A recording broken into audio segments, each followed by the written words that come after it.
Congress party ఇచ్చిన హామీలకు రేవంత్ రెడ్డి కాదు రాహుల్ గాంధీ సోనియా గాంధీ బాధ్యత వహించాలని కేంద్ర మంత్రి కిషన్ రెడ్డి అన్నారు. కాంగ్రెస్ పార్టీ రాష్ట్రంలో అధికారంలోకి రాకముందే అబద్ధాలు చెప్పడం, అనేక రకాల అమలుకు సాధ్యం కాని హామీలు ఇచ్చిందని మండిపడ్డారు.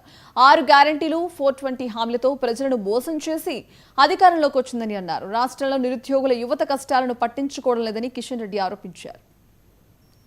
సేకరణలో సర్వేలో అనేక రకాల తప్పులు చేసి బీసీ జనసంఖ్యను తగ్గించి 42% అని చెప్పి 42% రిజర్వేషన్ ఇస్తూ 46% జనాభా ఉంటే 42% రిజర్వేషన్ ఇస్తూ దాంట్లో 10% ముస్లింలను కలిపి ఎవరిని మోసం చేయాలనుకుంటున్నారో రాహుల్ గాంధీ చెప్పాల్సినటువంటి అవసరం ఉంది. ఇది దేశానికి ఆదర్శమా?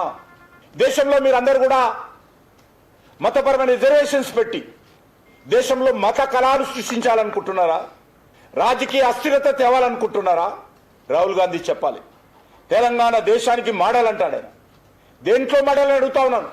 10% ముస్లిం రిజర్వేషన్ ఇచ్చి బీసీలకు వెన్నుపోటు పడడంలో, బీసీ సామాజిక వర్గాన్ని మెడలు కోయడంలో తెలంగాణ మోడల్ అని చెప్పి అడుగుతా ఉన్నాను. దేంట్లో మెడలో చెప్పాల్సింది రాహుల్ గాంధీ.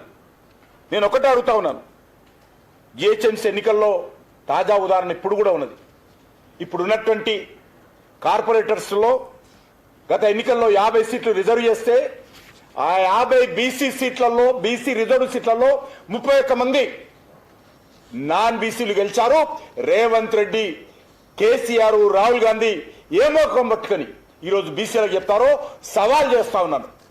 హైదరాబాద్లో బీసీలకు కేటాయించినటువంటి 50 సీట్లలో 31 మంది నాన్ బీసీలు గెలిచారు.